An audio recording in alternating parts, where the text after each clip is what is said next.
Grow Groups at Port City. I'm so glad you decided to join us on our fourth week in this adventure of relationships, going through the book of Solomon and talking about relationships.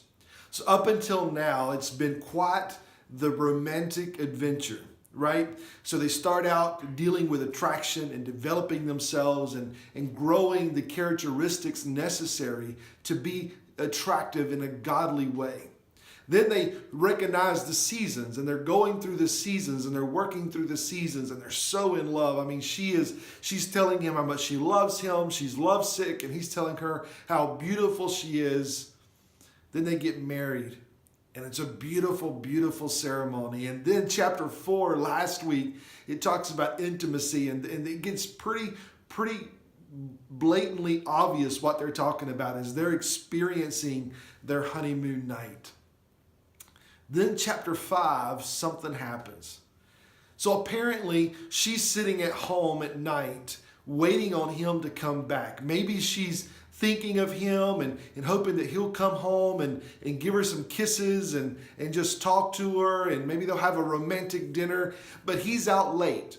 We don't know if he's working or what the deal is, but he comes home later than what she expected. So she's laying in bed half asleep. He's coming back with the dew on his hair where he's been out way, way late. Well, now she's out of the mood. She says, I'm asleep, but I'm half awake. But he comes on the door, and he's knocking on the door, and he's going, hey, baby, hey, sweetheart. And she's like, I've already taken my house coat off. I've already washed my feet. I don't want to get on the floor and go open the door and get my feet dirty. So I'm just going to ignore him. And they have this tiff, this argument, this disagreement, this conflict. And so we dove in Sunday on where does conflict come from? And conflict comes or has its roots in two major areas. The first one is unmet expectations. You approach an evening, a day, or a situation with certain expectations, and they're unmet. And so you start feeling resentment in your heart. And most of the time, when we have unmet expectations, we allow those things to start building up in our heart, and we start holding them in, and over time, they grow. The second root of conflict in a relationship is self-centeredness. It's just thinking about me, what I want, what I need to make me feel good and me happy. So it's always, well, that's just the people, you hear it sometimes, that's just the way I am. Well, that is wonderful. I'm glad you're that way. But the person that you're in relationship with may not be that way.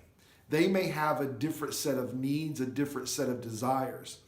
And when we truly love someone, then we're going to do everything that we can to communicate our love, not the way we want to be communicated to, but the way that they need to be communicated to, right? But we're a self-centered group of people. And so our self-centeredness often causes conflict in our relationships. So then we talked about 3 practical things that we can all do in our marriages, in our friendships, in any kind of relationship. 3 practical things that we need to do in order to avoid or overcome conflict. The first one was that I will act or respond, not react.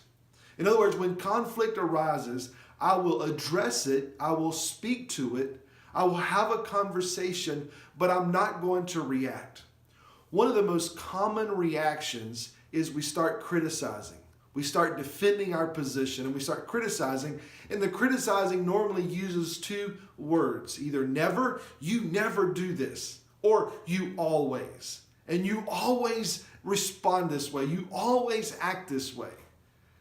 Now, just a quick note, and I mentioned this on Sunday. How many of you walk away from a critical boss who criticizes you all day long? How many of you walk away from that and go home and tell your friends, hey, I have the best boss ever. We're so close. I mean, he criticizes me all day long, and that makes me want to spend more time with him. The second one is that you will look for the good in the individual, not for the bad. And the third one was very simple, that you will you will talk, not walk. You will not walk away from a situation. You will not leave the house angry. You will always talk it through and not leave stuff unresolved. Conflict, it's a part of every relationship. The question is, how are we going to deal with that conflict? I encourage you to wrestle with it tonight and grow. This topic will enhance your dating life. If you're dating, your engagement, it'll enhance your marriage, it will enhance your friendships and even your interpersonal relationships at church or at work. Let's learn how to deal with conflict in a biblical manner and understand its roots. God bless you guys today. Have a great Grow Group. We'll see you soon. My dear, we're slow dancing.